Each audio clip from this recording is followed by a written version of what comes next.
হাসরের ময়দানে আল্লাহ তাআলা যখন ফেরেশতাদের মাধ্যমে আগুনের শিকল দিয়ে টেনে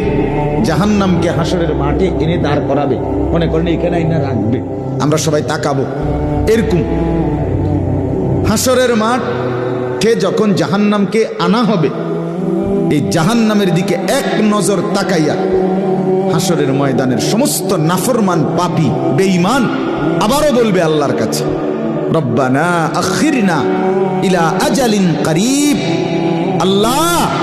একটু সময়ের জন্য দুনিয়াটা আবার ফেরত দেন, হায়াত আবার ফেরত, সময়গুলো আরেকবার দেন, আরেকটু সময় দেন, নজিব দাওয়াতাক,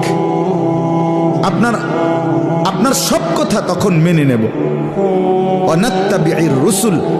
আপনার রসুলদের আনুগত্য করব। আল্লাহ বলবেন না, না বান্দা, এখান থেকে কাউকে আর ফেরত দেব না।